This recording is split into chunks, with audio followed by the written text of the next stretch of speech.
Redshift here, doing my part to shift perceptions out of the pink and into the red. Okay, so there are a few things I wanted to say in this video, just sort of, I don't know, ad hoc or whatever.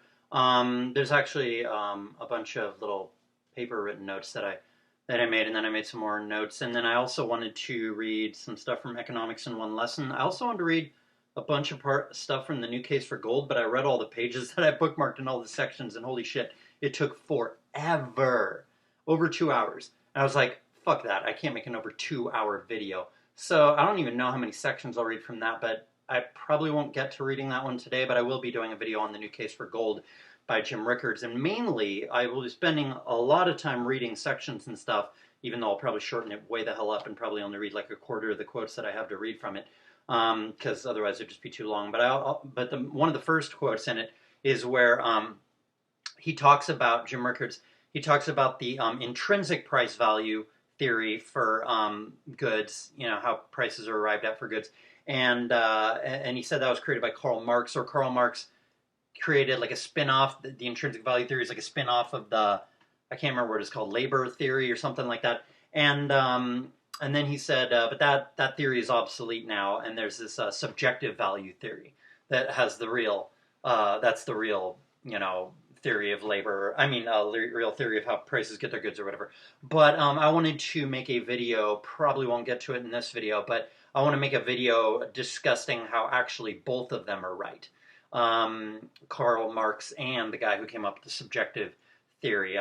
Jim Rickards is mistaken in claiming or implying that Marx was incorrect or outdated in his theory. He's actually correct. And Rickards, whether he realizes it or not, seems to be talking about, you know, gold being money. That's actually an admission that Marx was right, Karl Marx. But anyway, I'll just read the first. I want to say you should be watching Junius Maltby's channel, Malty, Maltby, Maltby. Junius Maltby, he has a great precious metals channel. Does lots of content. He calls it the most boring channel on YouTube, and it is kind of boring sometimes, but it's not dry, exactly. Not the way that Belang P's videos are, but then again, he's way lighter in content. Belang P really shows data, and his videos are actually very substantive. So, but Maltby has a lot of good stuff. At least, he's kind of like me. Like, not all his videos are great, but, you know, every 5 or 10 videos, he'll do a really quite a good video, you know. So yeah, you should be watching Maltby's channel to keep up with what's happening in the economy and gold and silver and all this stuff. You should also have already watched all of Belang P's channels, BELANGP.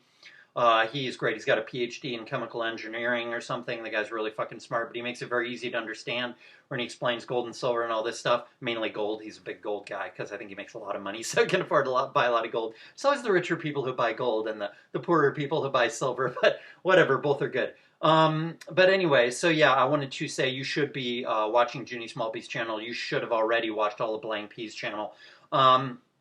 And you also should be watching Greg Hunter's YouTube channel. That's how I got really red-pilled on economics and stuff. A while back, not that long ago, what's his name? Old Man Flappy Nuts. Sorry, I know his name, but I just kind of, you know, brain fart there or whatever. I think slow, as I've said before. Old Man Flappy Nuts, he asked me, like, how did I get my economics knowledge, or what books do I recommend? I've not read a lot of nonfiction books. I've always hated nonfiction my whole entire life. The only nonfiction books I read were, you know, like on philosophy and meditation and stuff. But more recently, the last few years, I've read some books, nonfiction, you know, about politics, economics, and stuff. Not all of them have been good, but several of them have been good. I can't remember what it's called, but what's his name? Oh, son of a bitch. Lou Dobbs. Lou Dobbs wrote a really good one that I liked. Makers and Takers by Rana Foroohar. She wrote that book. Rana Foroohar did. Makers and Takers. That's a really good book. Griffin's book. I can't remember what his first name is, or his middle name, or whatever. I think it might be initialed. You know, we don't know his name. They just do, you know, the initials for it. But Griffin is his last name. I can't remember if it's spelled with an I or a Y. And he wrote The Creature from Jekyll Island. That is absolutely must read. It's about the Federal Reserve and how it works, and the history of it, and why it's bad, and why the gold standard and all this kind of stuff is better. And mainly it's about the Federal Reserve and why it's bad and how it came about and what the effects were, et cetera, you know. So that's a really important book, I would think, to read. Let's see, what other books are there to read? There's some other, oh yeah, this book, I've had this book for a little while now, a few months, maybe longer. Economics in One Lesson by Henry Hazlitt. That book is from 1946, and then it was revised again, or an extra chapter was added at the end when he was in his 60s. I mean, when it was the 60s or 70s, 20, 30 years after the first one had been written. So he just kind of revised it or whatever, to updated it with a final chapter. But yeah, that book is a classic, and it's really, really good. And while he talks in a little bit of an old colloquial way, how they used to talk in the 40s and stuff, so it's a little bit sometimes hard to understand. It's just not the easiest thing to read, so I only read maybe a quarter of it or something, but lately I've been reading way more of it, finishing it up. And I've read probably a lot of it, if not most of it by now. And it is actually really good. I mean, I knew it was good before, but now I just have so much more appreciation for how good that book is. That book should be taught in every either middle school or high school. That book is absolutely must read. Everybody should be reading it. It's an absolute crime that people are not reading that book. It really, really is. It's so important. It really spells out how supply and demand and economics, how they work, and why government price controls are bad, why minimum wage is bad, etc., etc., etc. It's all about how, like, people propose these stupid things like, tariffs or, a higher minimum wage or whatever, but all it ever does is have secondary effects more than the primary effects that people don't expect. And then the secondary effects always make it a way worse idea than if they had done nothing in the first place. Either prices go right back up to what they were before, but, in the form of inflation, so you don't recognize it, in which case, why'd you even do the higher minimum wage in the first place? Or it forces people into unemployment, and then that doesn't make them any better off, that makes them worse off. Or, whatever else, like there's always these secondary effects that make things way worse when government tries to intervene and the people try to get government to intervene to make things quote unquote better. It always ends up worse, always, or at the very least it ends up the same as it would have been if they had done nothing, but because you got this government program and all the employees doing it and everything and inefficiency, it actually does end up a little bit worse. And that's assuming government is, doing it wisely and fairly and efficiently. Usually they screw it up and they steal the money and all the rest of it, and so it's actually, you're off way worse off trying to get the government to quote-unquote fix things by subsidizing industries or raising the minimum wage or whatever else. Doing price controls in case of in time of war, whatever. I've been doing quite a few voice recorder notes on that book alone, as I did with something else. And the New Case for Gold, I think it was, and something else as well. I can't remember what it is. So I have those videos coming, but I literally have hundreds and hundreds and hundreds of voice recorder notes that I still have to make into videos, and just the typing up it alone is forever. It's super tedious, takes forever, and then I got to record it. But anyway, this is like way too much of an intro. But anyway, so yeah, definitely, that was another one. Read The New Case for Gold by Jim Rickards. I read it again, and it's way better than I thought it was the first time, especially if you're a beginner. You haven't watched, tons and tons of videos on Greg Hunter's channel or Kitco News or anything. That's another channel. You should be watching Maltby, Junius Maltby's channel. You should be watching Belang P's channel, although he doesn't put out a new video very often. You should be watching, Kitco News channel. You should be watching Greg Hunter's channel. They put out, Kitco News and Greg Hunter usually put out new videos like, a few times a week. And these videos are interviews with really famous people like, Doug Casey or Jim Sinclair or Jim Rickards or what's her name, Danielle Cambone of Kitco News just put out a interview maybe a day or two ago or something. It's a video of her interviewing that billionaire who got sort of extorted for like $1 million in like South America where he was living. Can't remember what his name is. He's the guy that created Norton, I think it was, antivirus. No, McAfee. That's his name, McAfee. Because he created McAfee antivirus or whatever. Anyway, that guy, now he snuck out of the country and he made it back to the U.S. It was news at the time. It was in the national news and stuff. But anyway, that guy, she did an interview with him, and that was a little bit interesting. He had a few, figures that I didn't know. So just like 12 million people die every year from, what was it, starvation or something? And then like, hundreds of thousands die every year from, what's it called, flu. Or there was something else. Like, oh yes, a bunch of people die even more. Maybe it was 300,000, maybe it was like 1 million die from diarrhea every year. Like way more people die from coronavirus every year from these things that like nobody cares about, no one pays attention to, right? But admittedly, I think that's a bad argument because coronavirus could kill way, way more. It could kill, millions or tens of millions of Americans alone, let alone around the whole world, even higher death count, if it got out. So I think the government, they do have a valid argument for saying like, this is way scarier than than you know, the flu or anything like that. But at the same time, he's kind of right. Like, nobody cares about how many millions die from starvation every year, right? But yet, oh, we're supposed to hide inside because of the coronavirus. And like he said, the effects on the economy are going to be pretty terrible from, you know, everybody staying inside for a month. And I knew this right when they started this whole, you know, stay inside bullshit. I was like, this is unsustainable. This is ridiculous. What do we think we're doing? We're going to annihilate the economy just so we can stay inside for a few months and then come back out eventually because of the economic price. But yet the damage will be done. It'll be too late. And we'll all be getting coronavirus at the same time when they come back out. I mean, it's ridiculous.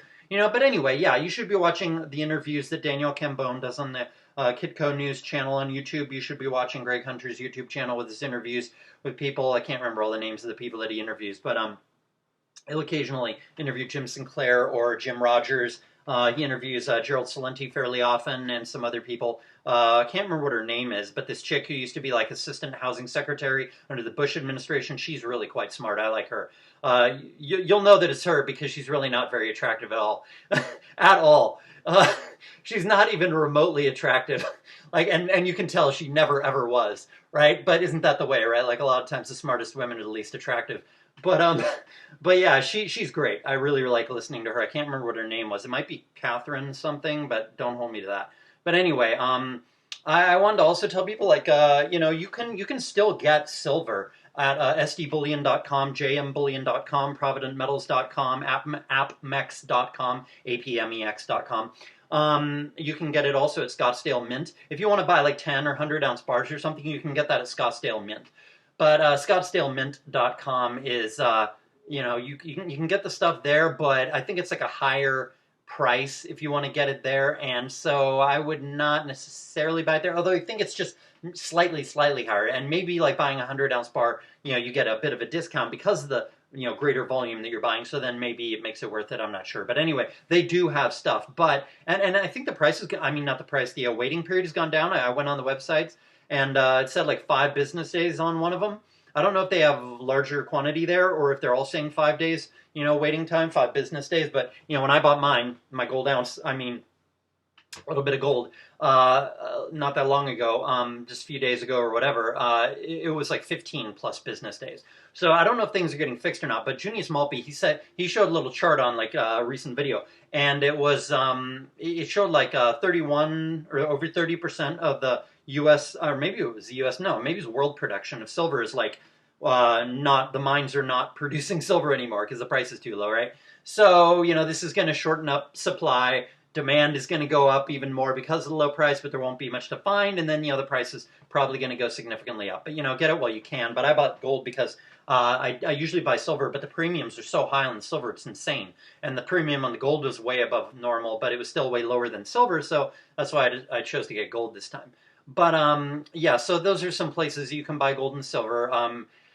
You know, I'm not saying you should pay the extremely high price they're still asking, but I don't know, you know, if this thing turns into, it just snowballs and gets worse and worse and worse, you might never be able to get any unless you pay this high price now before it goes way, way up. But I also wanted to mention that, you know, this is still not historically, this is still low compared to the $50 price, 49 whatever it was, in 2011 when gold spiked up to almost, I mean, when silver spiked up to almost $50 an ounce, right? So, and gold went up to almost 1900 some dollars an ounce. So this is still cheap compared to that, and that is a way lower price than what it will shoot up to next time.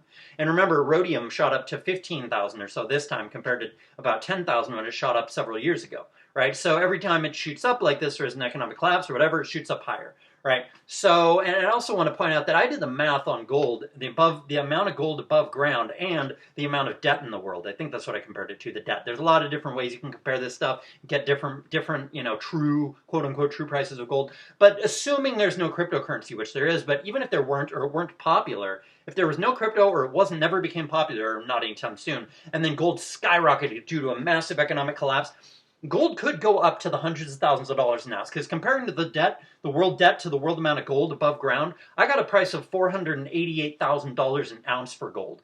And then silver, you know, if it went to the, you know, the ratio of, you know, metal in the ground to gold, that would mean silver would be 488 ounces. I mean, 488,000 an ounce. Although silver is such that it's used in industry and it's burned up, it's destroyed when it's used, unlike gold. Gold can't be destroyed because of its metallic composition. It's the only thing in the universe that resists entropy, that's immune to entropy, literally. It's literally the only thing in the universe that's immune to entropy, gold is. But silver is not. Silver does get often destroyed in industrial processes. So silver actually is way rarer than the 10 to 1 ratio of gold to silver in the ground, silver to gold in the ground, rather.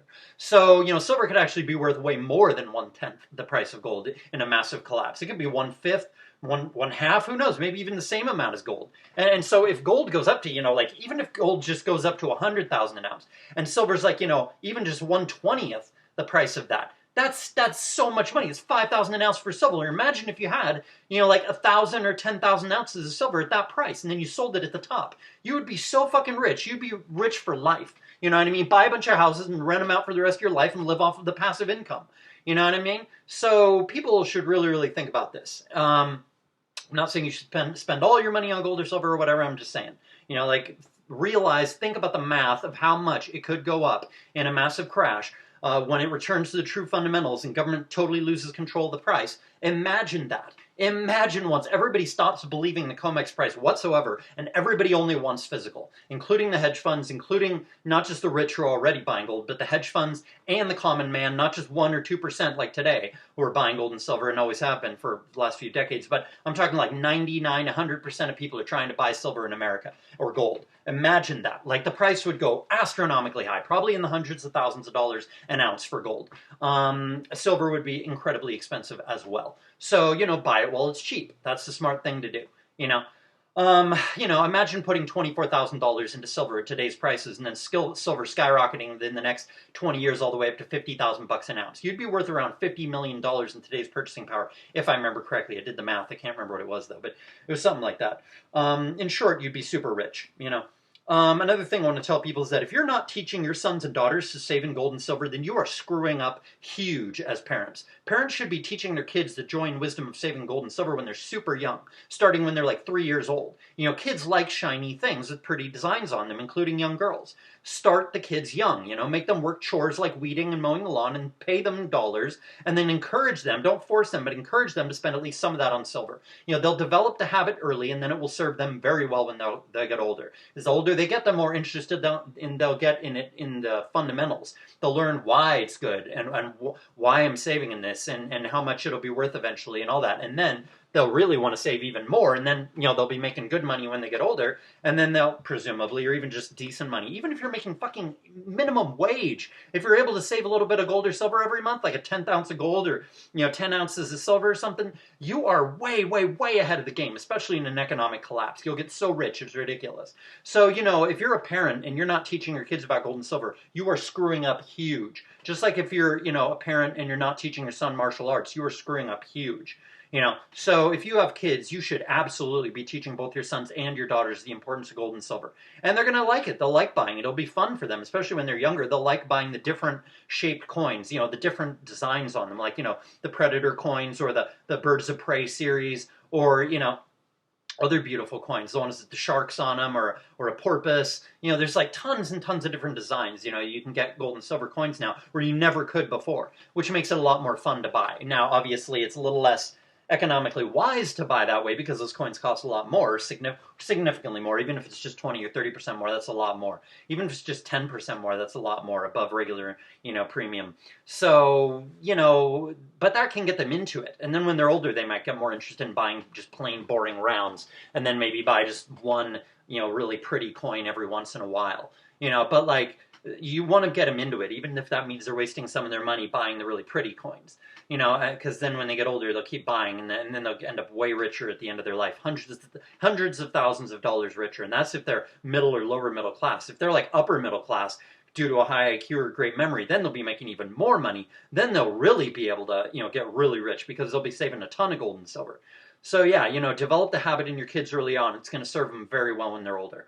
I also want to say that, like, MGTOW men seem to neglect to talk about the fact that you can hide your assets while you're married using either gold or another precious metal or cryptocurrency. Either way, if your wife, like most women, like, probably doesn't care much about the finances, like, she cares that she's living a nice standard of living and that you're saving money for old age and all that, but like, if you're just socking away another little half ounce of gold every month or an ounce of gold every month, then that's not a whole lot of your monthly income.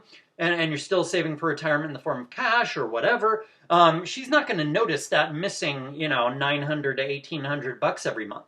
And then you can save a ton of gold over 10 to 20 years. And then if she ever decides to divorce you, now you have all this gold hidden that she doesn't even know about. And then you can just bounce. You can just leave and go live in some commune or something where nobody cares about social security numbers. Nobody even has to use one. You just work for a living, using physical labor like an Amish community or that liberal commune that, or that liberal unincorporated area that Square Peg talked about in that video that he made criticizing me. Like that kind of, by the way, I respect him because he makes content, even though he criticized me unjustly. Or inaccurately, I should say. But yeah, so it really is the case of like, you could just bounce when she divorces you. She takes all your assets and your house, but you've still got hundreds of thousands of dollars worth of gold socked away because you've been saving an ounce every month for 15 years. And then that hundreds of thousands of dollars will allow you to buy a new house or, whatever, like start a new business, change your name legally or, get a false social security numbers like illegals do and then work that way, so you don't have to pay, alimony or child support or whatever. If she decides to screw you, you're not going to be hurt that much if you have hundreds of thousands of dollars worth of gold. And by the way, that whole 15 years and after that, the gold will be appreciating even more. So it'll be even worth more than when you bought it. So, this is really important. Like marriage is not nearly as dangerous if you hide a little bit of gold or crypto every month from your wife so that if she decides to screw you, you're still going to be able to survive. You know what I'm saying? And if they don't know that you're in this commune or unincorporated liberal area or whatever, that doesn't have anything to do with the government or the corporate life or, you know what I mean? Like where everybody uses their social security number to get a job and all that shit.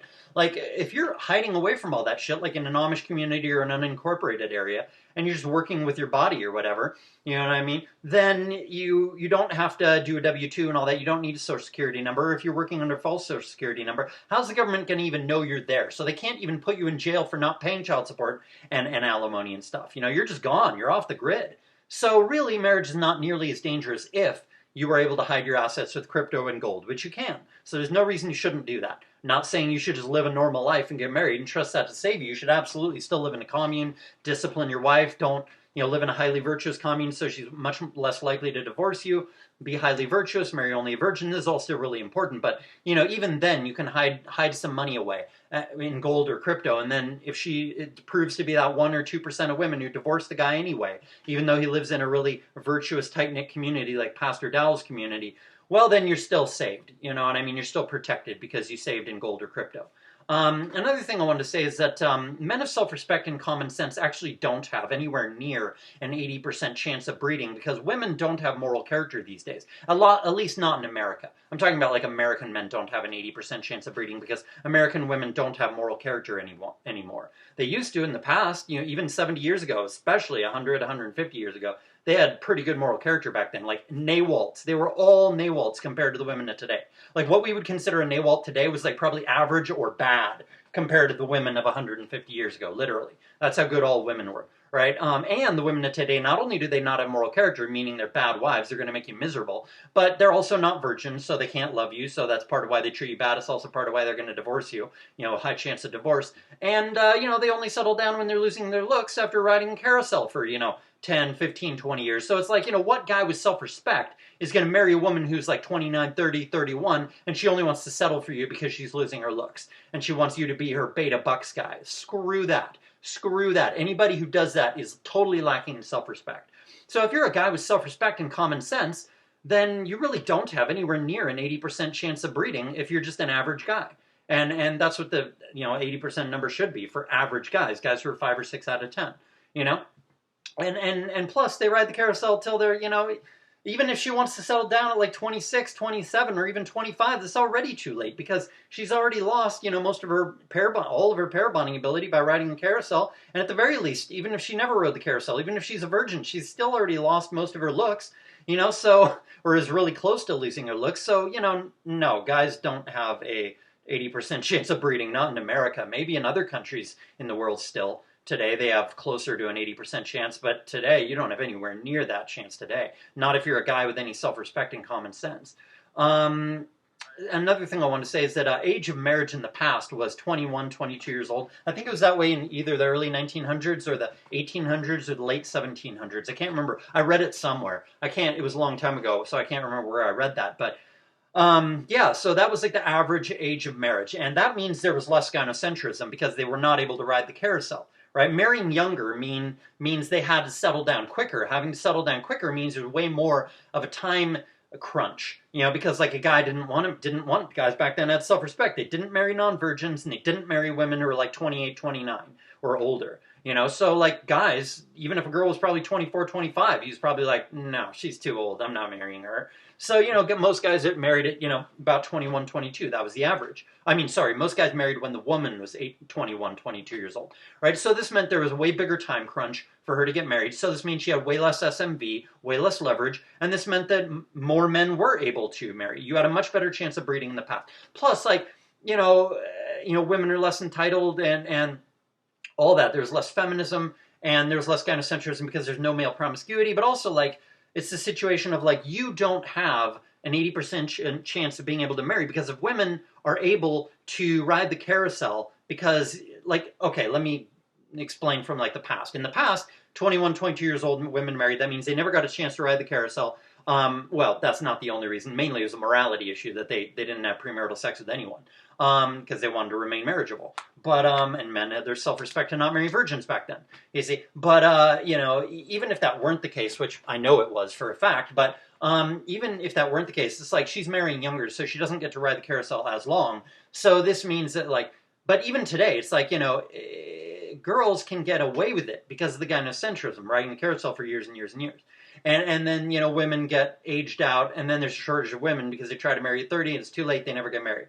They try to find a guy, but it's too late. No, they can't find a guy to marry them, right? So then there being a shortage of women compared to men, plus an even greater shortage because of 10 to 30% of women being, unscrewably ugly. This means that, like, there's massive gynocentrism, and then guys have to settle for non-virgins. But that just perpetuates the problem. You see, so, like, you don't have an 80% chance of breeding today because if you have any self-respect, you're only going to marry a virgin, but it's really, really hard to find a virgin. You see? So if you have to marry a non-virgin to be able to get married and breed, you're basically guaranteeing that you're going to get divorce raped because she wasn't a virgin. And so, any man with any common sense is not going to marry a non-virgin, but that means that there's a shortage of virgins compared to how many men want to get married. So this means that, like, most men don't have a chance to breed unless they really want to put their head on the chopping block and get divorce raped. If they really don't care about being divorce raped, then yeah, maybe 80% of men have a chance to breed because women want to breed, right? So you find some 29, 30-year-old, and then you marry her, and then you breed, and then you just consider yourself dead from that point because, she's probably going to divorce rape you eventually. And so, yeah, if you really don't care about your own survival, committing suicide from divorce rape, then yeah, 80% of men have a chance to breed, maybe. But if you do want to survive, and you can't get women pregnant out of wedlock either, because then you get put on child support, and it's the same problem, Like, you may as well kill yourself, because it ruins your life, you know what I mean? So really, men don't have an 80% chance of breeding, at least not American men. Again, like men across the world, maybe you do. Maybe on average 80% for men across the world on average, but in America, no way. No way is your chance for breeding 80% if you're an average guy. No way.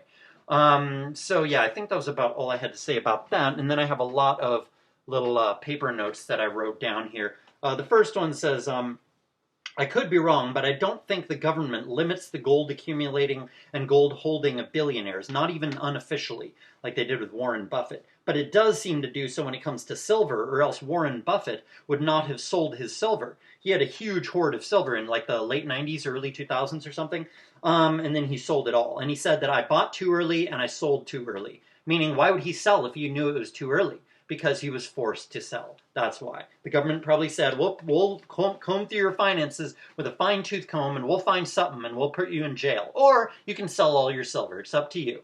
That's probably what they came to him and told him. So, he sold all his silver, probably from pressure from the government. And I'm extremely confident that they either threatened or bribed him to sell his silver because afterward, SLV, that paper silver market, was formed with almost the same amount of silver backing it up. The same amount as Buffett had sold. So I don't think it's a coincidence that Buffett sells his huge amount of silver and then SLV is formed very shortly after that with basically the same amount of silver, just slightly more. Buffett had sold shortly before SLV was formed. Therefore, I think, his silver was used to capitalize SLV or whatever to back it up. Therefore, I think it's pretty clear that silver is the government's Achilles heel, and as such, due to them, preventing billionaires from holding a ton of silver, but they don't prevent, billionaires from holding a ton of gold. Literally tons, I think. Some of them, hold huge amounts of gold, the billionaires do. Maybe not tons, but they have a lot. So considering they prevent people from holding too much silver, I think this means that silver is more the Achilles heel of the government than gold is. I think wise, knowledgeable, virtuous, freedom-loving people, therefore, have a moral obligation to buy at least some silver regularly, even if they prefer to buy gold or Bitcoin or some other form of sound money. They could buy an ounce of gold a month and just, like an ounce of silver. You're spending hardly anything on the silver, but you're still buying a little bit. And if everybody did that, it would massively add up, and then the government would not be able to source all the silver, and then the price would get out of control, and then we'd have to go back to sound money as everybody panicked and tried to buy silver and gold, right? Like if you're spending most of your money on gold every month, so what? Just buy a tiny bit of silver. It's super cheap because it's like 1/18 or 118 ounces of silver you can buy for 1 ounce of gold or something. So if you buy an ounce of gold a month, you can easily afford to buy a few ounces of silver too, and it barely affect your finances.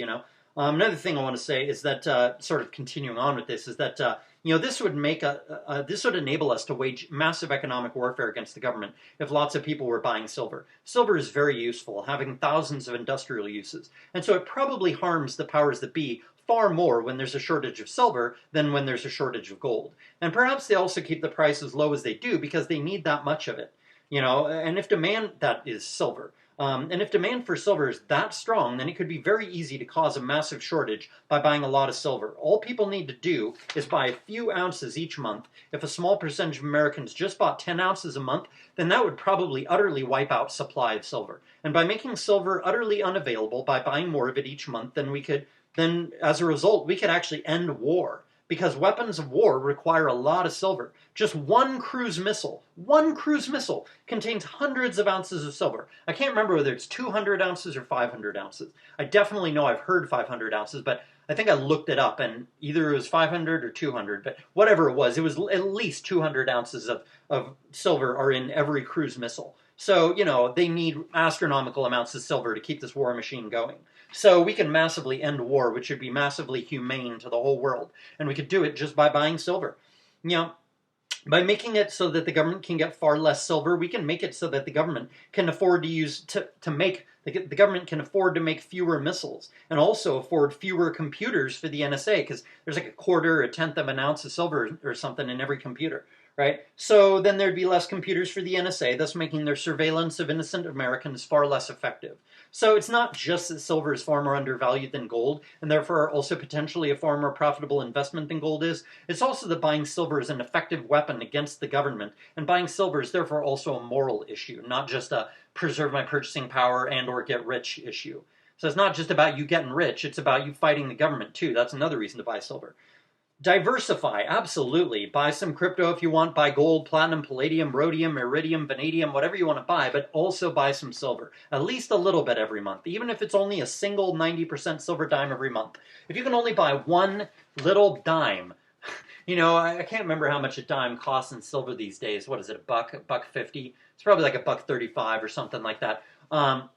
Whatever. Everybody has $1 or $2 to spend every year.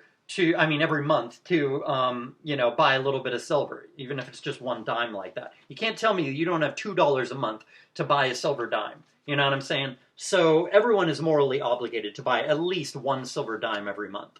One of the truths of economics is that it is impossible for government to hold the price of something artificially low forever. And that's what government is doing with silver. Whether government is holding the price of anything, when the government is holding the price of anything artificially low, not just silver, then that is a weakness of governments that can be exploited by buying more of that product than you normally would because of the lower than natural price. Every weakness of a tyrannical government must be taken full advantage of, especially if you can profit by doing so, such as you can by buying and hoarding physical silver. Max Kaiser had the right idea when he said, crash JP Morgan by buying silver. He started this whole crash JP Morgan a campaign and told people to buy silver in order to crash JP Morgan because JP Morgan had either shorted silver or something and was thus financially on the hook and would be destroyed if silver went up in value, right?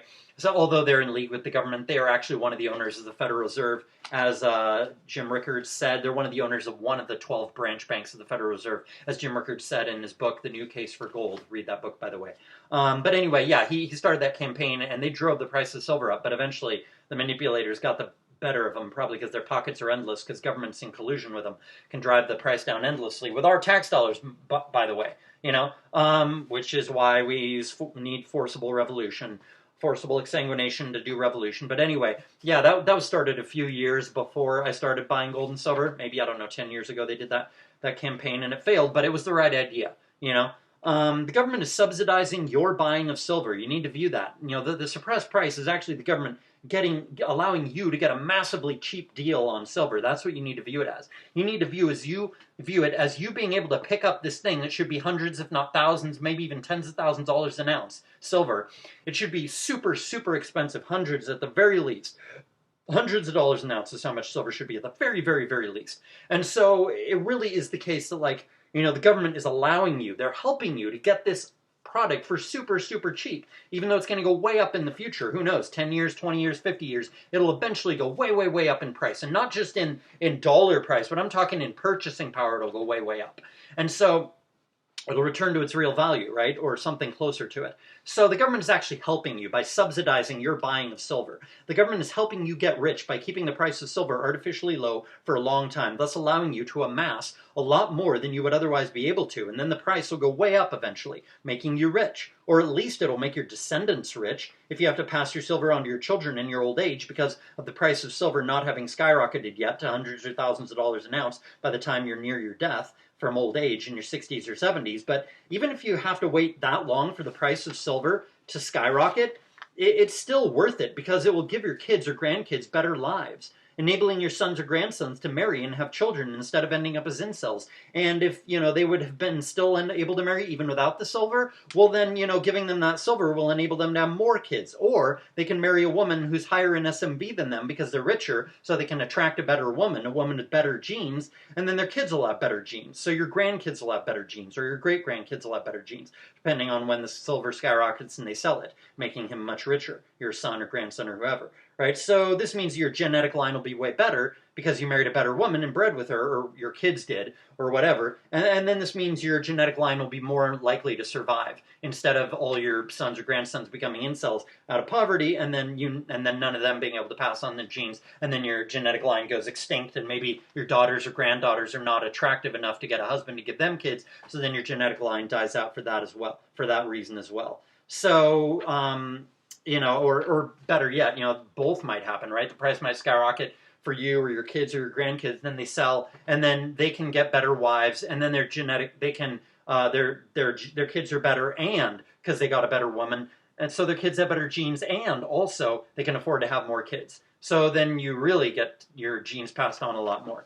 So that's a really good thing that can continue. Invest in loss is a really important principle. Saving for a long time like this and doing it for the sake of your kids and grandkids is a form of invest in loss. It's one of the most powerful principles there is. It's how China beat the U.S., and it's also how women often beat men. Women often, defeat men in conflicts and not physical conflicts, but other kind of conflicts, because women are more patient and they invest in loss. They take a loss, take a loss, take a loss, and that builds up power. And then when they have the leverage that they need, and you don't even realize that they do because they've been accruing it secretly, then now they strike, and now you're screwed. You know what I mean? So it really is the case that you should be saving silver, if not for yourself. If you think, the manipulation will go on for another 100 years, it won't. But if you think it will, then you should still be saving silver for your kids or grandkids or great-grandkids so that you can pass on your genes as much as possible, Another one of the things that I wanted to read was some stuff about the show Motherland. It's a show on Freeform right now. The subsequent episodes are not nearly as propagandist. I watched episodes 2 and 3 again to note all the propaganda down because I had to watch the first episode again and I wrote down all the propaganda and there was so much of it, it's ridiculous.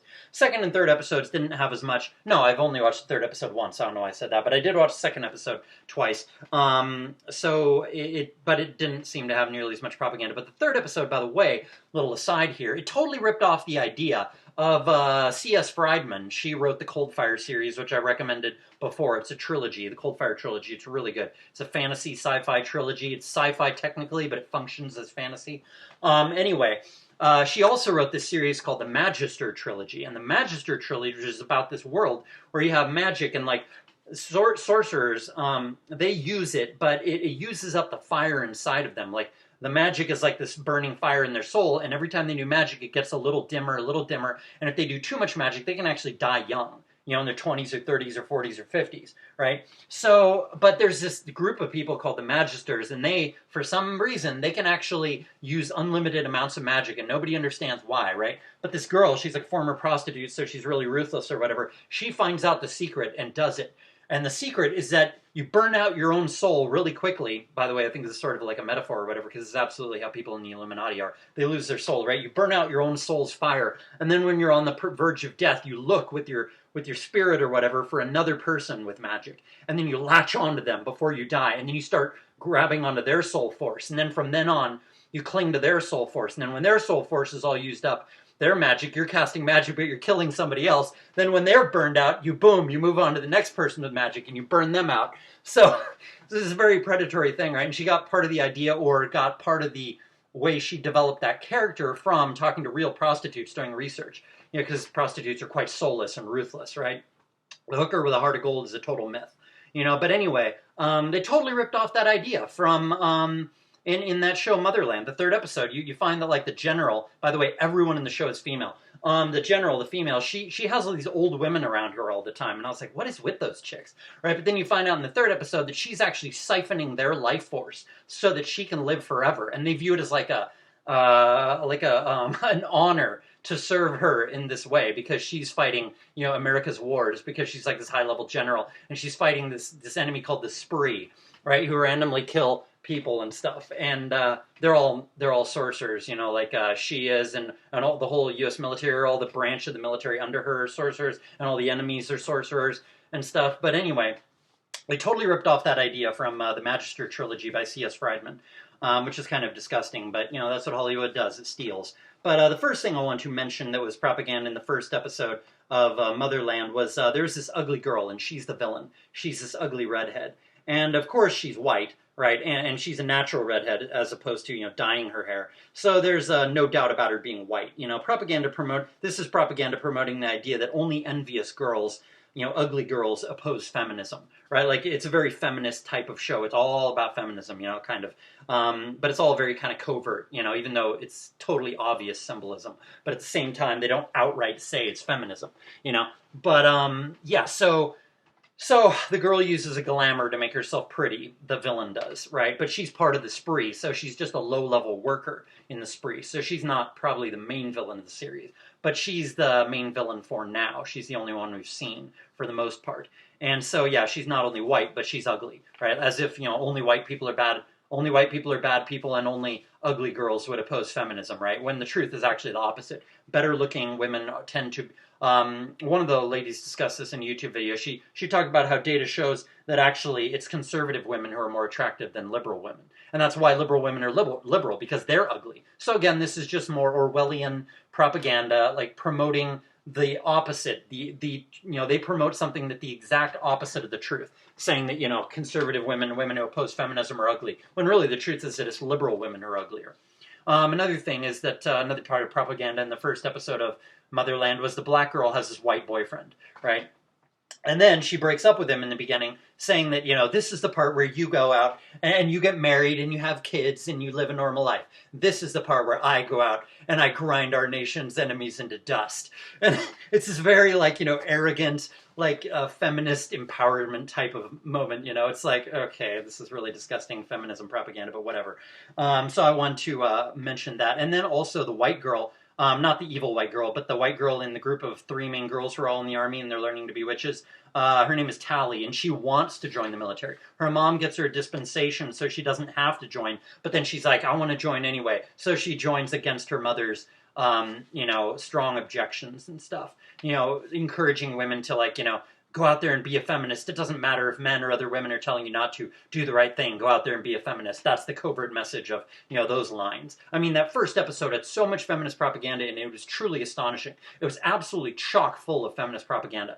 Then there was the part where the lesbian Raelle, she's also a white girl, blonde white girl. She's one of the three main girls. The black girl, the white girl who joined despite her dispensation, and the lesbian girl Raelle. She seems to be a Christian, and she does this Christian healing chant or something when she heals people, and yet she's a lesbian, right? So this is more conflating, like confusing of the idea that, like, yeah, you can be a Christian and be a homosexual, be okay with homosexuality, it's no big deal, there's nothing wrong with it, right? Like, that's the idea, right? Like, trying to destroy the morals of Christian girls and stuff, right? Also, there was the part about, how they call the enemy the spree, obviously referring to the fact that, more guys are going on sprees these days. Alec Manassian, Patrick, Crusius, Brenton Tarrant, etc., right? So this is, acting like, people who go on sprees are the bad guys. When if you read their words, they're actually much higher in IQ than average, and they're actually very principled people. And it's not just men. Nassim Ogdam went on a spree, and Brooke Higgins was going to go on a spree with another girl. So it's not just men going on sprees. And, yeah, sure, Nassim Ogdam wasn't very good looking at all, but Brooke Higgins was not that bad looking. She's probably average, I would say, maybe even a little above average. Another thing was that the news on the show, the spree, like, there was a news show during the episode, and then they were talking about the spree, a new attack by the spree, right? And they called the spree a stateless army. And this is anti-decentralization propaganda, because people are starting to get more awakened to the fact that, decentralization is a good thing. Like MGTOW is decentralized, and supposedly, and Bitcoin is decentralized, etc. So they want to, like, demonize the idea of decentralization, even though decentralization is actually a good thing. So that was another part of the propaganda that was in that first episode that I wanted to mention. And then there was the entire cast so far, like I said, is female, basically. There have only been, very, very small supporting characters, and only in the third episode. The first two episodes had, I think, 0 males. 0 males. Pretty astonishing. This is the most female cast show I've ever seen. And even the general and the sergeant are female, right? So, and then there's another part of propaganda, like, they talk about the birthmark they all have, right? Like, all witches have a birthmark, right? And then the black girl says to the girl Tally, who had the dispensation, she grew up on a matrilineal compound or whatever, that is no dudes ever, she says. So she's totally a virgin, right? So then the other girl, the black girl, says, your tattoo gets, not tattoo, your birthmark, she says, it gets better, it gets shinier when you have sex for the first time, right? This is promiscuity promotion. This is promoting the idea that, it's not harmful for women to lose their virginity before marriage. It's a good thing. It's an enjoyable thing. It's a power thing. It's a status thing, which is ridiculous. It destroys women's souls, in truth. It doesn't make them happier. Yeah, it gives them power, but at the cost of your soul. And like the Bible says, what's the point of winning the whole world if you lose your soul? So this is absolutely premarital sex promiscuity propaganda. And then in another part of it, it said emerging threats. And it said each attack is worse than the last, talking about the spree, right? This is clearly anti-MGTOW, anti-incel, anti-alt-right propaganda. And then there was another part. It said, this was the smallest draft in years, Tally said, complaining about how, like, they seem to be losing the war against the spree. And, like, every draft of new witches is smaller than the last, and the witches are constantly getting killed in war against the spree. And so this is definitely propaganda telling women that feminism is dying and that they should be feminists, right? So that's what that little bit of propaganda in the show is about. And then there's also the part where they're, like, turning Raelle around on the military. Raelle, the lesbian, she's initially very against the military, and she just joins because she has to. Otherwise, like, I think they execute you if you're a draft dodger or something, right? Yeah, I'm pretty sure that's what they said in the show, right? Or they strongly implied it, that all draft dodgers of the witch, recruiting thing are, executed. So, Raelle is getting turned around on the military, getting to think it's not as bad or whatever. So this is clearly propaganda for the U.S. military, acting like endless war is not a bad thing. And they say, she died an honorable death, about, Raelle's mom, trying to, like, justify pro-war propaganda. This is what it is. It's pro-war propaganda, trying to justify all the deaths of Americans that happened because of our wars, that are totally, unjust and unnecessary. And then another part of the first episode, they see everything, talking about, like, the high-level witches in the army, like, the general and stuff like that, right? This is propaganda to get people to surrender to government because of wrongly thinking that the powers that be are all-knowing and all-powerful. They're not. So acting like they are is totally insane. And so they're trying to like scare us into submitting to by getting us to believe that the government knows everything and is watching us in everything we do, trying to scare us into submitting so that they can win without us fighting. You know, another part says, like go along with the training and basic training. Don't like screw up or anything. You'll live longer. That's what the general, I'm not the general, the sergeant, the black lady who's the sergeant, not the black lady who's in the group of three, the black young girl, but another black girl, the older, maybe late 20s or something, or maybe early 30s. She says you'll live longer if you, go along with the program. And this is propaganda to get people to bend over for government, just like the other part of the propaganda. Another part of propaganda in that first episode, there was a line that said, if you screw up in basic training, if you just constantly screw up, you're being a failure on purpose because you don't want to try. Then those witches end up as disposable war sausage in some of the worst places on earth. And this is propaganda, very Orwellian propaganda, because the truth is that women who love and obey men and ally themselves with patriarchy and with their husband are much happier than feminist women are, right? And so, this is absolutely Orwellian propaganda. It's the opposite of the truth. Women who join feminism are the ones who end up miserable, not women who, are loving and submit to a husband and marry early and marry as virgins. Those are the women who end up happiest. The women who are the most miserable, the feminist ones. So this propaganda is the exact opposite of the truth, as you would expect from Hollywood. And then there was propaganda, typical liberal hypocrisy of acting like a lesbian relationship is fine, but no guys are allowed in the female basic training. It's only females, because Rael, the lesbian, finds the girl who is wearing the glamour, that is, she using magic to make her face look totally different so she doesn't look ugly. The spree girl, and she's pretending to be part of the army, or maybe she's actually in the army, but basically because she's doing it so that she can recruit for the spree, right? And she's, like her other females in her unit, her little 3-person unit, Tally, the other girl, Abigail Bellwether, and her, Rael, like, they're all fine with, like, her having a girlfriend, but yet, like, there's no guys allowed, so it's like none of the other women can date, but, like, nobody cares that she's dating this other girl when she's in basic training. This is crazy, right? Which is one of the reasons that, homosexuality should be outlawed in the military. Because, why else do they separate men and women in the barracks and stuff? It's for a reason. You know what I'm saying? Another thing that's said in the first episode was, we're supposed to have each other's backs. And this is obviously propaganda to get women to keep having an own group preference instead of, caving to men due to increasing anger, increasing, disgust that men have over women and, their bad behavior, their promiscuity, their divorce raping, their foolishness, their entitlement, et cetera, right? Like women are getting closer to caving, but, the elites don't want women to cave. And so they're trying to tell women that they should be supporting each other. I saw a Dove commercial or something, some body wash commercial or something that a while back, maybe 6 months ago or something that also clearly promoted the idea of like women supporting each other. They did a pun on like, having each other's back, and they showed the woman like washing her back with the soap or whatever. Like clearly, like this is what they're trying to promote. The idea that women should support each other instead of actually listening to men and realizing what's true, that feminism is evil. You know what I'm saying? And another part of the first episode of Motherland said, quote, part of what she said is agendaless and true. Talking about what General, what's her name said? I can't remember her name. The General, the chick who siphons life from all the other, 5 or 10 other witches. The Tally said, yeah, I know she's controversial, but part of what she said is agendaless and true. The Fort Salem is a witch's place, and it's the only place where it's just us. I mean, how beautiful is that?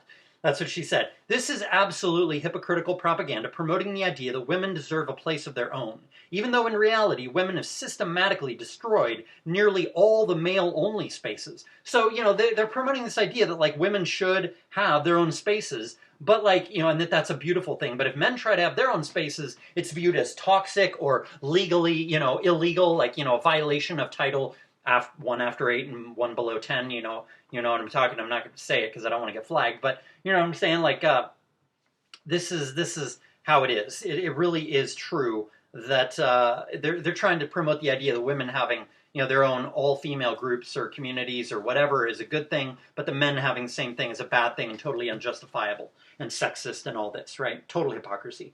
And then another part of the first episode of Motherland that was propaganda was it said, the spree prey on the ideologically vulnerable. unquote. This says to women basically, learn feminist dogma or be brainwashed by all those evil men who oppose feminism, right? Like acting like you got to brainwash yourself with feminism to protect against the brainwashing that'll come your way by men and stuff like this, right? Like they're actually literally trying to tell women to brainwash themselves with feminism. It's crazy, right? And then the show said, quote, they say they want to abandon the global military-industrial complex, but all this is a distraction from their true aim, talking about the spree. And this is basically saying, red pill men say that they oppose war, but all they really want is to get you re-enslaved, ladies. Right? This is basically what they're telling women at that line. Right? And yes, in a sense, it's true that like men want to re-enslave women, but men want to re-enslave women so that women can be forced to be moral again, and so that we can have a sane, prosperous, free, happy, virtuous society again. Not so that men can just have the power back because we're power-hungry assholes. I mean, it's ridiculous. It's utterly ridiculous. It's best for men and women if men get women back under control again. Another thing it said in the first episode of Motherland, it called the spree agents of the end, right? And again, this merely implies what it's saying. That is, the end of feminism and democracy. It didn't say what they were the end of, but it's implied, which is that, men, MGTOW men and alt-right men are the end of feminism and democracy, and incels are the end of feminism and democracy, even though the end of feminism would actually be a good thing, in truth, for both men and women, right? Like, oh my God, you can't let these crazy men destroy the government. You can't let these men, form anarcho-capitalism. You can't let these men, convince women to stop, being whores and stop being entitled and power-hungry assholes and stuff. You got to defy this stuff. Like, that's what they're trying to tell women, right? Another thing the Motherland said was, ladies, your voices are your weapons. And this is basically saying, don't be silent, speak out against MGTOW and alt-right men and incels, etc. And then it said, inability to vocalize can render a soldier powerless. And they say that to get women to actually talk, because women, when in stressful situations, tend to either just agree blindly or just, they freeze up and they don't say anything. Right? So they don't want women doing that. They want women to actually be vocal in their opposition to, incels and MGTOWs and alt-right guys and all this kind of stuff. Right? So they're trying to tell women to speak up.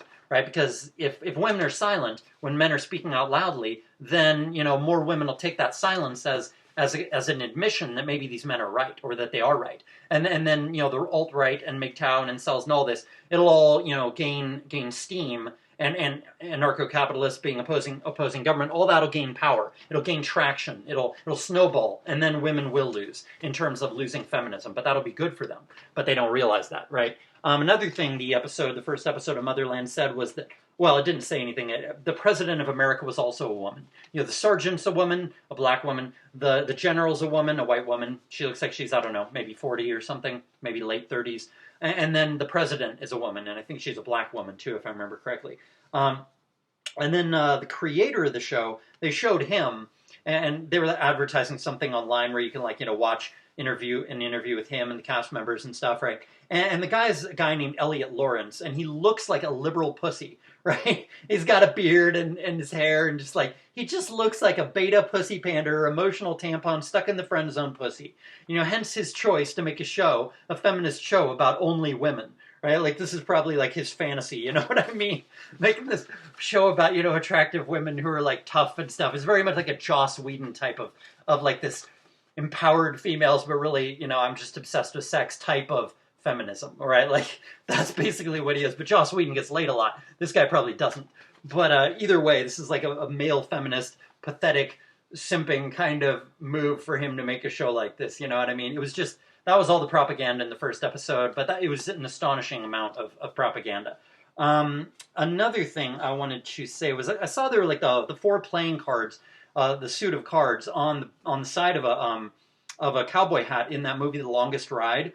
And I don't think that's an accident. That's definitely Illuminati symbolism, if you ask me, because the four suits of playing cards and now the guys, they are analogous to, they're the same thing as the 4 suits of tarot. And tarot evolved from the playing cards, or they both evolved from the same source, rather. That's what I wanted to mention. There were also, a few minutes later on, there was a side of a building, and there's a blue downward pointing triangle that was missing the capstone, and it said also in blue, Games. And this is clear Illuminati symbolism, if you ask me, because it's referring to the bread and circuses that the elites use to keep the sheeple distracted and placated. You know, it was the missing capstone that convinced me that that part was intentionally made Illuminati symbolism, because it wasn't just a blue triangle, but it also said Games. And it wasn't just a blue triangle that said Games, it was also missing the capstone, thus referring only to the bottom part of the pyramid. That is the sheeple, and not the elites. I also want to point out that one of the three symbols in that one symbol for the show Roswell, New Mexico, is the symbol that I always talk about, or the circle with a line through it. I had never noticed that before, because when I watched the first season, it was before I had ever noticed that symbol exists and that it's an Illuminati symbol. So I wanted to mention that. I also want to mention a Mercedes commercial that had miscegenation. There's a white girl, or a mostly white girl, with a mostly not white girl. So that was, propaganda. Also pushes the idea that she'll be well off financially if she... yeah, I think there was maybe two girls in it. I can't remember. Or maybe there's another commercial. But there was another commercial where there's a white girl with a black guy. Or maybe he was Latino or Middle Eastern. I think he was Latino or Middle Eastern, yeah. And it was promoting the idea that, like, if white women, marry Latino or Middle Eastern guys, then they'll be richer, because it was a Mercedes commercial. That's right, it was. So it was giving, guys who, from those races, not all of them are, lower in ratiocination ability, but on average they are, which means they're going to be, on average, lower earners. But if they can convince women, white women, that, these guys are not lower earners, they make, more money than average, then women will be more likely to get with those guys, thinking that those guys will earn more money later on. And then she'll get knocked up, and then she'll miscegenate, and then no white guy will want her, and then the elites can get white people bred out of existence that way. There was also another aspect. Yeah, I forgot. I wrote this down somewhere else. There's another aspect of propaganda in Motherland. There's a triangle-shaped dream catcher. Dream catchers are usually a circle, but this thing looked like a dream catcher, and it was a triangle. And there's also a little circle in the middle of it. And all the webbing or whatever, like a typical dream catcher, and the rest of it. And so that was clear Illuminati symbolism, if you ask me. There's also Illuminati symbolism in episode 14 of season 3 of Sin Miedo a la Verdad, which is a telenovela. Or maybe it's not a telenovela. It's kind of got it's got several seasons. It seems to be an ongoing thing. Like each season is maybe 20 episodes, and then they just do season after season after season. So that's not really a telenovela, but it's kind of similar to one. But anyway, there's a guy in a cage. The main guy gets thrown in the cage. This hacker guy. Latino hacker guy, and then he's going to be forced to fight to the death along with all the other people who are in the cage for the betting of the rich people who go there and watch or whatever, right? But then this one guy who I think he was either fighting or he was being carried off somewhere else, he sees the cage and he yells in there, he threatens something about beating the guy up or whatever, and then you see on his shirt it has a triangle with the Eye of Horus in it. So this is very, very, very clear, undeniable Illuminati symbolism. So I want to mention that also. It seems like not just even the Latino shows. It even seems like the Turkish shows that they're showing on Spanish television now, dubbed, like Amor Eterno and Kara Sevda, or Sveda Sevda, I think was the original title. But anyway, Kara Sevda, called Amor Eterno and subdubbed in Spanish. That one by Yapim production company, and then the new one, Que Culpa Tiene Fatma Gul, that's also Turkish, and it's also by the same production company, Yapim, and both of those do seem to have Illuminati symbolism as well. Not guaranteed, because they make it way more subtle, but I've seen stuff that I think is Illuminati symbolism in those shows, although it's more subtle. So I wanted to mention that as well. So, the Illuminati is even, in Turkish TV shows, and in the high levels in Turkey and stuff. So I want to mention that. Another thing I want to mention in this video is that it's easy to lower IQ, but hard to raise it. To raise IQ, you have to force a large percentage of men into inceldom, and you have to keep doing that for a long time, thus creating massive violence in society, as well as extreme gynocentrism and lots of male-on-male violence. Or you have to kill large numbers of men, or rape large numbers of women. Hitler was right. He was absolutely right. When he was talking about, nature has created certain races with high IQs, and this took a long, long, long, long time of nature doing this over maybe hundreds of thousands of years or whatever. And we could, in just a few generations, by miscegenating, utterly destroy that progress and make the average IQ of humanity 92, 93. think of how destructive that would be to society. Just like they say in At Our Wits' End, Dutton and Michael A. Whitley talk about how, like, you can't run a society you can't run a technologically developed society when the average IQ has lowered. Like, you got to have, like, the higher the level of technology, the higher the average IQ has to be to sustain that society. You see? So lowering the average IQ down to 92, 93 would pretty much doom the even just the level of technological progress we have now. In other words, like, we would not be able to any longer fix the technology because there'd be so few high IQ people to run it and much less advance the technology, you see. So really, miscegenation is one of the most dangerous evil things there is. How are we ever going to get to, genetically engineering people to have high IQs if we start miscegenating and lowering the IQ to where we can't even, develop that technology because everyone's IQ is now really low, So, Hitler was absolutely right. And the fewer very high IQ people there are, the slower technology progresses and the worse society is. And thus when people miscegenate, everyone suffers. The standard of living goes down for everyone, right? And when high IQ races allow low IQ people to immigrate, whether illegally or legally, then everyone in the world suffers. The only possible exception is an ANCAP country. The reason immigration is bad, even if no miscegenation happens, is because low IQ people vote liberal and are statist. So when you let in people with low ratiocination ability into your country, they turn it into a liberal hellhole of poverty and tyranny, and a one-party country of, only Democrats being elected. So, that's what we got coming down the pike. If we don't form our own country or take over the government and force it to be sane again. Just standing around like MGTOWs are doing is going to utterly doom America, and perhaps the whole species, the whole human species. Another thing I wanted to mention is conversion therapy, right? Like, they mentioned this in a show, I think it was The Bold Type. Yeah, they were objecting to conversion therapy, right? Acting like it's bad and stuff. But I want to point out that objecting to conversion therapy, that is trying to get, straight gay kids to become straight, this is insane. It's insanely hypocritical to object to conversion therapy because homosexuality may not be a choice in most cases, but it is caused by certain things. Like, it's not a choice because, they're gay, but that doesn't mean necessarily they were born that way. They've just been turned gay by, like, sexual abuse or something, right? Or not having a father or other things, right? And so it really is the case that, like, just because you can't change yourself to be straight because you were molested or whatever, that doesn't mean that we shouldn't be preventing homosexuality or transgenderism, right? Like, all they care about is forcing everybody to accept stuff like that by shoving it down everybody's throats in the media and by passing laws, outlawing conversion therapy and calling someone by the wrong pronouns. They want to outlaw that too. And by mandating teaching kindergartners sex ed, including about anal sex. They want to do that too. In some places, I think they're already doing it. Remember that episode of South Park that had Garrison teaching sex ed to the kids in kindergarten, and he demonstrated putting a condom on by putting it in his mouth and then putting it on a banana or whatever, and one of the kids started crying. That was insane at the time. I don't know when that episode came out, probably 20 years ago.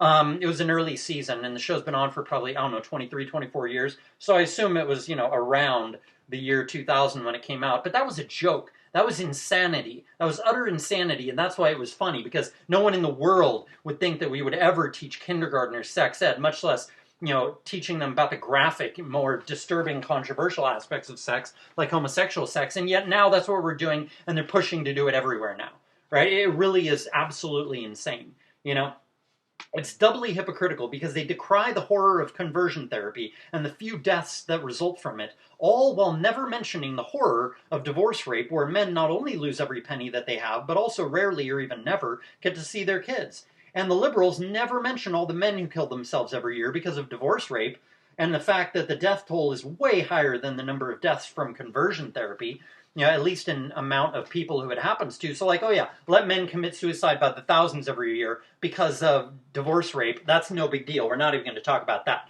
But like, a few people, 1 or 2 or 5 or 10, I don't know how many people die from conversion therapy every year committing suicide because of it, but the numbers have got to be really, really small. And they're freaking out about that, which is totally hypocritical considering they're ignoring the much bigger problem of men who kill themselves because of divorce rape. It's what McAfee was talking about in that interview with Daniel Cambone, saying it's ridiculous that we're freaking out about coronavirus when, starvation and diarrhea and the flu kill way more people every year. He's definitely got somewhat of a point. I don't completely agree with him because, if coronavirus went widespread, it'd kill way more people, but way more people than any of those things, even starvation. But still, it's ridiculous to ignore the 12 million people that die of starvation every year, or whatever it was. He said 12 million die of something. I think it was starvation. It's totally hypocritical for the news to totally ignore that fact every day. Every day, they never mention that on the news, but at the same time, they're going to freak out about coronavirus, right? It's totally hypocritical. Another thing I want to say is that Woodley and Dutton and everybody else act like equality is a bad thing, but that is actually bullshit. The more equality there is, the better. Uniforms at private schools are a form of mandatory equality, and they're a good thing. They keep kids from picking on each other on the basis of what clothes to wear. Now, of course, kids then just find other ways of judging each other, but if strict standards of speech are enforced, then perhaps that limits the bullying and the caste system and the classicism, the class, warfare or whatever, And it's not forced because a person can always choose to go to another school, such as one that doesn't have a dress code. So, forced equality actually is a good thing a lot of times because that's why, school uniforms work. That's why they're a good thing, The very fact that those work proves that sometimes forced equality is a good thing, or at least not like forced, but like, in a sense, like coerced equality, I should say, pressured equality. Obviously, you don't want to actually force anybody to do anything, but, people should be pressured to do the right thing, the wise thing. And what is achieved by wealth inequality?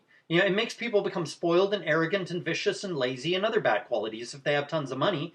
And if people were wise, then they would be living humble middle-class lives, whether they were middle-class or rich. And the ones with lots of money would be being exceedingly generous with it, in a wise way, of course. It's one thing to say that equality is a good thing, and it's something else entirely to say that we should have a huge tyrannical government, huge tyrannical powers such as government force us to be equal, which just results in mass poverty of an extreme nature as well as tyranny. The answer to almost every problem is always more freedom and more virtue, not less or just tolerating inequality or whatever. People don't still make students wear uniforms for no reason. They make them wear them because it works. And what about and what families? Right? Like, isn't it pretty much a rule that parents should try to love all their kids to an equal degree? Right? Like, so is equality in a family a good thing? Yeah, of course it is. 'Cause you're supposed to love your kids equally.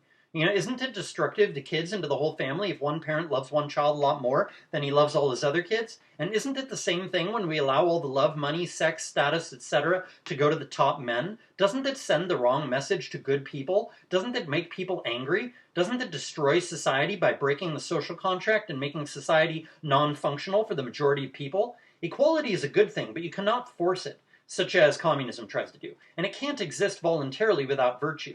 What people should do is walk away from anyone who believes in government or who does not believe in equality, right? That's just really the way it is, you should believe in equality. Not like communist forced equality by government, but equality should be the goal, the ultimate long-term goal of humanity. And once we have genetic engineering, we will be able to create relative equality compared to what we have now, right? Only if people who believe in equality and fight for it only then will equality be possible, or something closer to equality. And it will only be possible for that group that walked away in order to form equality, or something closer to it. I mean, why not have equality? What does a person really need? Shelter, food, clothing, medicine, sex, a woman to love and children to love, a new computer every few years, some form of transportation, and a few other things. People really don't need much to be happy and to live a good, productive, happy life. No one needs a fucking yacht or a third mansion or whatever. I mean, it's ridiculous. No one needs a mansion. No one needs a yacht. No one needs a second home. No one needs a fifth car. No one needs much of the stuff that rich people have. So, why not have a community where everyone chooses to live a very simple life no matter how much money they have? Such a community would be automatically self-selected for character, much like how a slut or a money-hungry businessman is not going to join an Amish community. In other words, it would automatically select out. Such a community would automatically select out the bad people. They would not join such a community. Right? So then the community would be full of humble people, and yet some of them would be quite smart. And some of them might become quite wealthy due to their intelligence, but they would still live very humbly. And they would perhaps use their wealth to have as many kids as possible, and to perhaps, pass some down to each of their sons, and their sons-in-law, and then maybe they'd spend some of their money on buying more land for the whole community so that everybody else could breed more and there'd be more land per person so that everybody could have a higher standard of living instead of being all cramped together, or enrich, or, building up the technological infrastructure on the commune, etc. You know, the rich people could do things that are going to benefit them as well in the community, not just other people, right? People can, and if things go bad and they lose all their money, they donate it all to the community, and then the community uses it for more land or whatever, and then, like, you know, something happens and now everybody's poor, and including the rich person. Well, then it's like, you know, they're going to, because he's the smartest, he could either make more money again, easily, starting from scratch, or he could help manage the funds of the commune, which are much more substantive because of him having donated a large portion of his wealth to it. And then he could turn that money into a ton of money again. And then the whole community is rich again, and he's rich again, and everything. You know what I'm saying? So, continuing on, people cannot be corrupted by wealth if they virtually never spend any of it. And if they don't spend it on themselves, that is. You know, although their kids are another matter. You know, perhaps it'd be better to give all the money to the community in order to keep your kids from being corrupted by the money. You know, just like the sword on the mantle in the Tao Te Ching. It's there, but you never use it. You know, like if you have money but you never spend it, then it doesn't harm anybody. If you're not being a hedonist with your money or trying to buy influence with your money or whatever, then you're not being corrupted by your money, right? Especially if you are spending your money but are spending it on other people and are helping other people, especially the people you live with in your commune. You know, then you're making other people happy, and then that makes you happy. It makes you freer, too. Your commune gets more prosperous, more people join, they're all well-armed. The more people that join, the more you can keep the cops out, etc., right? So, you know, as long as you and your kids are not allowed to be corrupted by your money because of you, giving it all away, or, you know, only passing down a little bit of it, like what's his name? Bill Gates. Bill Gates, said he's gonna, you know, donate some of his money to his kids, pass it down to his kids, but only a tiny proportion of his wealth, not much at all. So he wants them to be kind of free, you know, not ever being in danger of being impoverished, but like not so rich that they don't have to work or do anything like that. Right? So, you know, Bill Gates absolutely has the right idea. I don't know if he's a liar and he's not actually going to do that, but if that's what he does, then, you know, and he's well-intentioned in doing that, then yeah, that's a very wise thing to do. Not pass much money on to your kids, but at the same time pass enough on to them to where they're not going to live crappy lives, but they still have to work and stuff, right? So, you know, that's important, I think. Another thing I want to say is that MGTOW men criticize women for basically not doing their part in a marriage, right? Not meeting their husband's sexual needs, not working hard, not being faithful, not being committed, not treating him well, such as bitching at him instead of being patient, etc., right? But most MGTOW men are just as bad as women. You know, this needs to be said. This needs to be understood. They're just as bad because these men do not do their part in their own movement. You know, most MGTOW men do not make content. They don't make MGTOW videos. If you're not fighting for what you believe in by making content, then you're part of the problem, you know? And so that's yet another way that, you know, MGTOW is a hypocritical movement. Another thing I want to say is that men who are friends with women are either idiots or traitors. Either she's letting him in on the inside of this, either she's not letting him in on the inside of the sisterhood, that is, she's not revealing the sisterhood secrets to him, in which case he's just getting used by her. She's only using him as an emotional tampon or for him to do her favors or whatever, you know, in which case he's an idiot. Or he is let in on the sisterhood secrets, like, you know, gay men are, but just like in the case of the Illuminati, continued status as an insider of that group must continually be bought with perpetual silence, never revealing the group's secrets to outsiders, in which case he's a traitor to other men for continuing to keep women's deceitful, manipulative, predatory motivations and techniques to himself, and neglecting to tell other men what they need to know about women and female nature and women's techniques so that men can defend themselves against female predation and reinstitute and preserve patriarchy in society. You know, these men who are let in on the secrets of the sisterhood by being close friends with some women, and those women reveal the secrets, well, these men are, you know, either they're not going to learn anything else, or they're going to be no longer friends with those women if they tell other men about what they know about women, or, you know, they're not going to tell anybody else, they're not going to tell any other men what they know about women, and then those men who are not telling are betraying their whole gender, you know, and they're screwing other men over. Men who understand female nature but do not tell other men about female nature are the allies of feminism and the betrayers of patriarchy. You know, such men are the destroyers of civilization and the enemies of rationality, the enemies of peace and the enemies of progress. So, you know, this needs to be said as well. And another thing that I wanted to say in this video is that intangibles, you know, like intangible qualities like happiness or contentedness or whatever, trustworthiness, whatever. Intangibles that cost money but pay off in the end. That is, like, it costs you money to keep your honor, to pay your debts even though you don't have to. You could get away with not paying it, but you do so to keep your honor. Like, honor is an intangible, right? But it's a very important intangible. It costs you money, but, it pays off in the end. These intangibles, which cost money but pay off in the end, are something that are not viable if people are dishonest, hedonistic, and lazy. But if people are moral and do not take advantage of these good things, like, for example, like sick leave, right? Like, if you have sick leave at your job and sabbaticals for, academics and stuff, like, if you're offered a sabbatical at your job or whatever, like, that's a trust thing, you know what I mean? Like, they're not going to offer you that if they don't trust you. And they're not going to offer it at all to anybody if they don't find that some people are worthy of it. You know what I mean? That's like a privilege. So they're not going to offer these kind of things. Businesses aren't and stuff, right? They're not going to extend that stuff to people if people are untrustworthy, So you're going to screw yourself over if you don't, have intangible things like honor, a good work ethic, honesty, etc. Intangibles pay off in the end, But people these days act like they don't, and so they're just really digging their own graves by, destroying their reputation by not being honorable, not being honest, not being compassionate, etc. Right?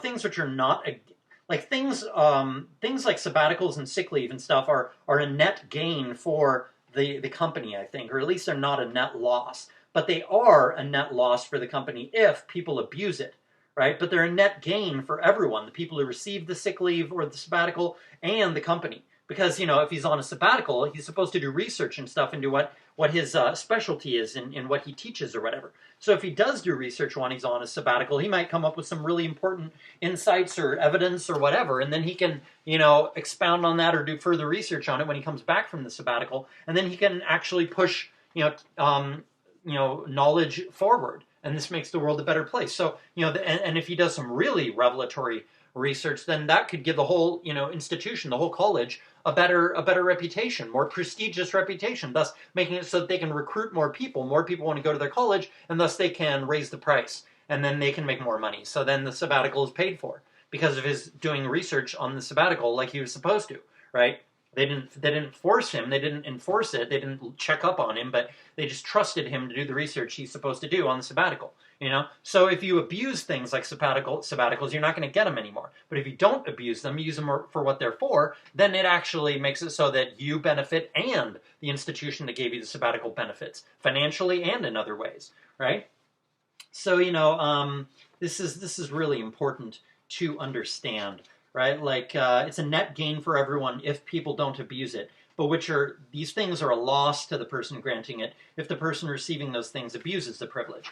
You have to understand this. Intangibles like happiness, free time to relax and think of creative new ideas, these things have important tangible and intangible benefits.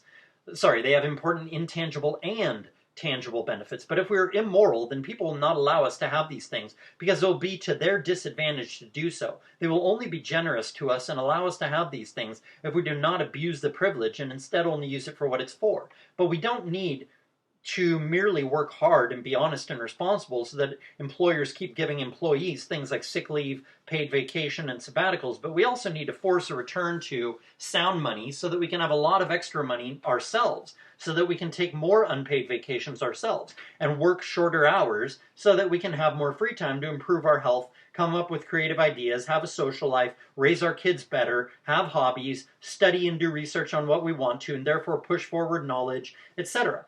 Increase knowledge. It's essential that people have free time and not be slaves. But it's only possible if people have morals. And part of having morals is having courage. The courage to overthrow government when it becomes tyrannical, as well as to use violence to force men to stop being promiscuous and stop XX-ers from working, having premarital sex, divorcing their husbands, voting, etc. Everything comes down to morality. Getting rid of gynocentrism and tyranny and the incel problem and poverty and other bad things. It all depends on morality. Even if the only virtue it relies on is courage. The courage to use exsanguinating force en masse to stop all the bad people who are screwing up the world. To make them pay a price for it so that they stop doing it. Right? I also wanted to mention that I saw another necklace with a circle with a line through it. That Illuminati symbol that I mention all the time because, it's everywhere. And it was worn by the black guy who works at Scarlet on that show, The Bold Type. Then 2 or 3 episodes later, there's an episode in which someone else is wearing a basically identical necklace. It was a woman who was an old friend of the Jacqueline character. She was wearing that same circle with a line through it necklace. Another thing I want to say is that if you're not making videos, then you're as bad as a female. Females take and take and take, and they give nothing back. Well, if you're sucking up other people's content by watching YouTube videos, but you're not making your own, then you're as bad as a female. Either do your part, or you're part of the problem. It's really that simple.